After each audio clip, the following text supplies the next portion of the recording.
जी अस्सलाम वालेकुम students. Next topic के साथ हमारा फेरिंग्स स्टार्ट हो रहा है। सलाइवरी ग्लैंड के बाद फेरिंग्स क्या है, आगे की तरफ वो मुंह की कैविटी, ओरल कैविटी और नेज़ल कैविटी, यानी नाक के सुराख भी हलक में खुलते हैं, फेरिंग्स में खुलते हैं, कान के सुराख भी खुलते हैं और मुंह का सुराख भी खुलता है।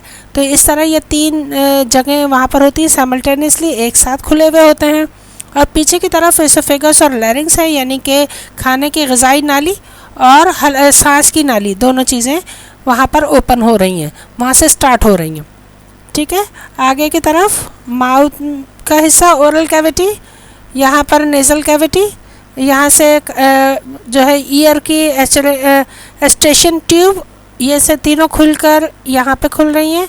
यहाँ माउथ ख़त्म हो गया, अब यह फेरिंग्स में जो है वो दो नालियाँ खुल रही हैं, एक जो है इसोफेगस है और एक जो है वो लैरिंग्स है।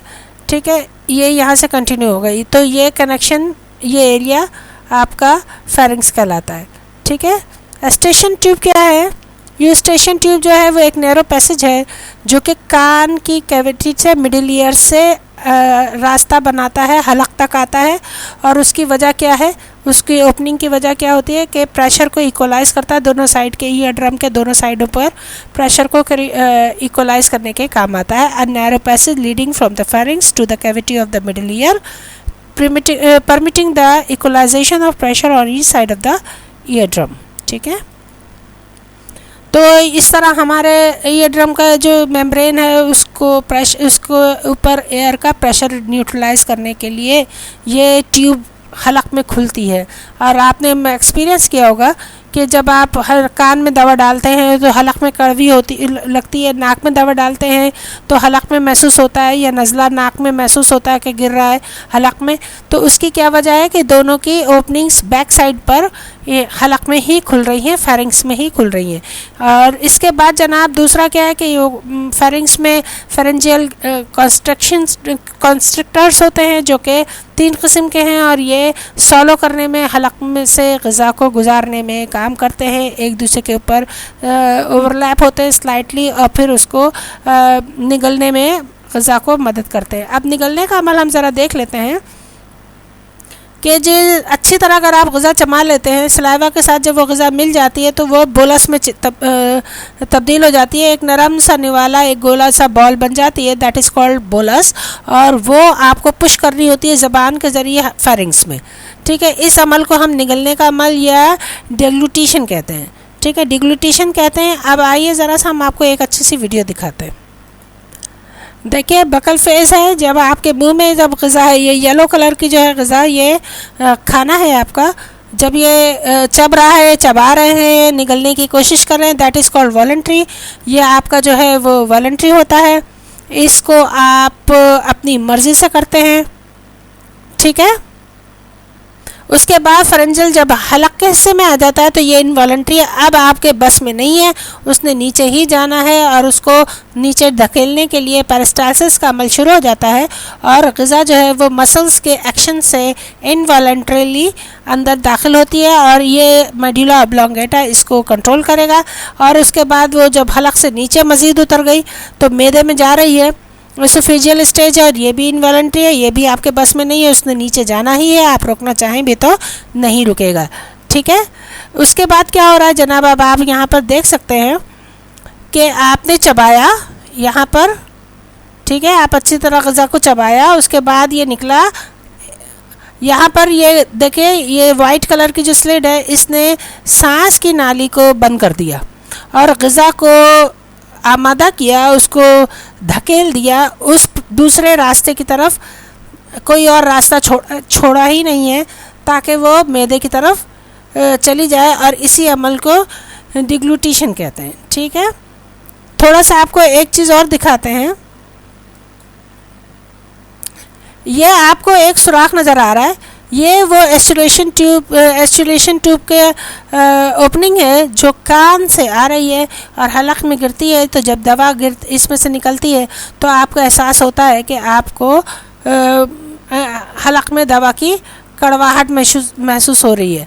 ठीक है, और नाक के हिस्से में यहाँ से नेज़ल कैविटीज़ मौजूद हैं जो कि हलक में आपको महसूस होती हैं कि दाखिल हो रही है दवा, अगर आप दवा नाक में डालते हैं तो ये दोनों ओपनिंग्स यहीं फेरिंग्स में खुलती हैं, और फिर जब ग़िज़ा यहाँ से मूव करके आपके पास से आ रही है और यूँ नीचे रास्ते में, तो ये एपिग्लॉटिस, दिस इज़ एपिग्लॉटिस, और ये आपकी सांस की नाली को बंद करेगा।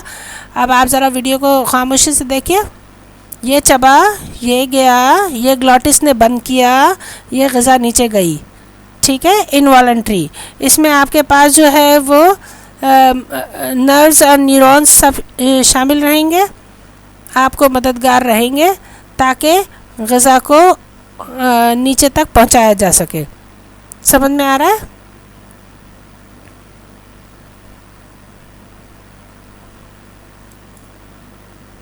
देखिए, मैस्टिकेशन आपने किया, सलाइवरी ग्लैंड से थूक जो है वो उसमें शामिल होगा, और उसके बाद ये आगे जाएगा, ग़िज़ा को हज़म करने के बाद इसी के अंदर जाएगा।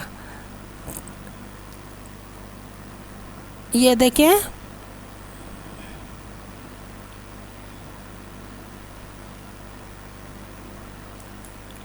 उम्मीद है आपको इस तरह सारा प्रोसेस समझ में आ गया होगा डिग्लूटेशन का।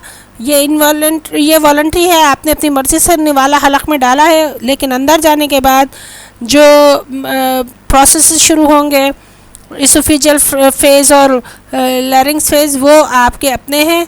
इस तरह एपिग्लॉटिस ने ढक्कन बंद किया, लिड लाइक कवरिंग है, आपने देख लिया कि ये किस तरह गया और बोलस को इसोफेगस में धकेल दिया गया, और सांस की नाली को, लैरिंग्स को एपिग्लॉटिस ने सेव कर लिया। पेरिस्टालसिस इसके बाद शुरू हो गए इनवॉलंटरीली, वो मसल्स के सिकुड़ने, और रिदमिकली, यानी उसमें एक रिदम भी मौजूद है, इन मसल्स के एक्शन है, रिलैक्सेशन है और कॉन्ट्रैक्शन है, ठीक है, ये वेव लाइक। और इस तरह ये ग़िज़ा जो है वो आहिस्ता आहिस्ता आपकी गट में आगे बढ़ती चली जाएगी, और आपकी ग़िज़ा को धकेल के कहाँ तक पहुँचाया जाएगा, एंड ऑफ द ट्रैक, यानी कि एनएस तक यही मददगार रहेगा।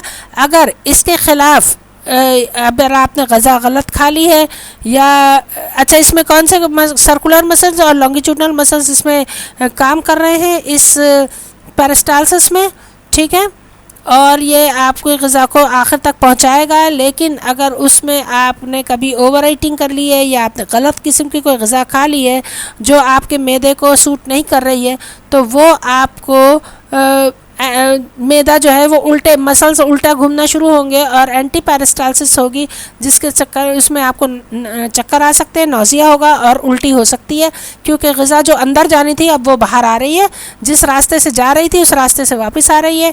केमिकल टॉक्सिक की वजह से, किसी भी वजह से आपको ये परेशानी उठानी पड़ सकती है, ठीक है। और इसमें मैदा आप सुकड़ कर उसको ग़िज़ा को बाहर की तरफ धकेलता है, और स्फिंक्टर जो है रिलैक्स होते हैं, और इस तरह, हालांकि ये जो फेरेंजियल स्फिंक्टर्स हैं ये आपकी ग़िज़ा को एक ही रास्ते पे जाने पर मजबूर करते हैं, लेकिन अगर इस किस्म का एंटी पेरिस्टालसिस का ओकेजन हो जाए, एक मसला हो जाए, तो फिर ये रिलैक्स हो जाते हैं। साइकोलॉजिकली नर्वस सिस्टम के थ्रू इसको कंट्रोल किया जाएगा, और इस तरह जो है वो तमाम मसल्स ईजी हो जाएंगे, और ग़िज़ा जो है वो उल्टी के ज़रिए स्टमक से बाहर आ जाएगी, उल्टी की शक्ल में, ठीक है।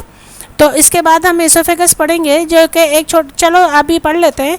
एक ट्यूब लाइक स्ट्रक्चर है जो एंड में अटैच हो रहा है स्टमक से, और शुरू में अटैच हो रहा है फेरिंक्स से, और ये बीच में रास्ता है, और ये ट्रैकिया और स्पाइनल कॉर्ड के बीच में मौजूद है, अभी हमने वीडियो में भी देख लिया था।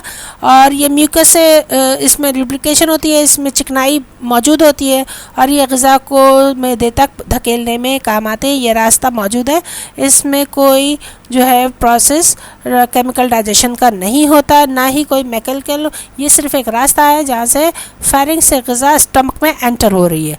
Thank you. अगले टॉपिक में स्टमक से मिलेंगे, सब्सक्राइब करना नहीं भूलिएगा।